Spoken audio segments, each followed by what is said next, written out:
Okay okay students, तो अब बात करने जा रहे हैं हम लोग work energy theorem by calculus method. So work energy theorem क्या होता है आपने पहले ही समझ लिया था बच्चों इसके प्रीवियस लेक्चर में कि जो चेंज इन काइनेटिक एनर्जी होता है किसी भी बॉडी के लिए वो टोटल वर्क डन के इक्वल होता है। So how we can prove this condition using calculus method. क्या करके दिखाते हैं आपको। मान लो एक बॉडी है एम मास का, उसने यहाँ से चलना शुरू किया, लेट से उसने dx डिस्प्लेसमेंट किया और वो यहाँ पहुंच गया। ठीक है, सो ऑफ कोर्स वेलोसिटी शुरू में u होगी और फाइनल वेलोसिटी v होगी। लेट्स से कि dx डिस्प्लेसमेंट करने में उसे टाइम लगा होगा t, dt लगा होगा, लेट्स से उसको बाद में देख लेंगे। सो सिंपल सी बात है, अगर बॉडी ए पोजीशन से बी तक गया तो उसने टोटल वर्क डन कितना क्या होगा भाई। सो वर्क डन का फॉर्मूला आपने शुरू में ही पढ़ा होगा, बोलो एफ डी एक्स, है ना। क्योंकि ये डिस्प्लेसमेंट को मैं डिफरेंशियल फंक्शन में ले रहा हूँ तो ये मेरे को यहाँ लेना होगा इस फॉर्मेट में। ठीक है, चले आगे।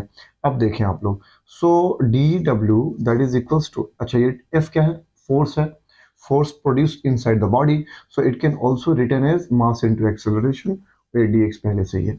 now dw equals to mass acceleration, so आपने पहले ही पढ़ा होगा कि acceleration जो होता है वो क्या होता है, the rate of change in velocity, so acceleration can be written as dv by dt, और ये क्या है बच्चों, बोलो dx है, बोलो लिख सकता हूँ ऐसा में।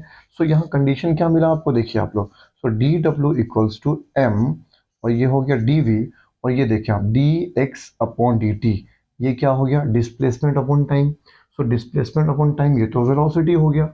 आप यहाँ एक्सेलरेशन का रीजन लिख सकते हैं, एक्सेलरेशन होता है d v upon d t, और आप यहाँ पे वापस से वेलोसिटी लिख सकते हैं D x upon d T, है ना, rate of change in displacement. So D x upon d T velocity हो गया। सो मैंने क्या किया, अब देखेंगे फॉर्मेट क्या हो गया, इंटीग्रेशन दोनों साइड कर दूं बिकॉज मुझे फाइनल निकालना है।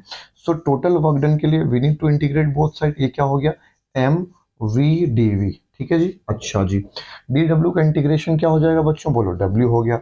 सो ये डिफरेंशियल फंक्शन इंटीग्रेशन किसका हो रहा है, वेलोसिटी का। सो वेलोसिटी की लिमिट क्या जाएगी, इनिशियल से फाइनल, सो मैं यहाँ पे u से v लिख सकता हूँ।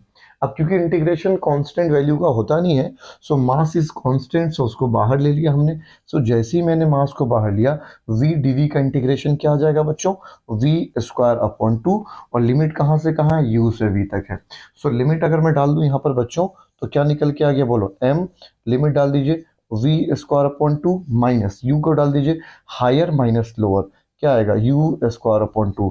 सो यहाँ से आपको क्या फॉर्मेट मिल गया, मैं इधर लिख रहा हूँ क्या फॉर्मेट मिल गया, जो टोटल वर्क डन है वो कितना आ गया, बोलिए, ये 2 है नीचे, क्या आ गया बोलो, m v square upon 2 minus m u square upon 2। अब ये देखो आप, ये क्या है, काइनेटिक एनर्जी फाइनल पोजीशन पे, यही तो है काइनेटिक एनर्जी भाई। अगर मैं यहाँ पे आपसे बोलूँ के एफ लिखो तो क्या आएगा, 1/2 mv², ठीक है। और के इनिशियल अगर मैं आपसे कहता हूँ लिखने के लिए क्या आएगा, 1/2 mu², ठीक है भाई।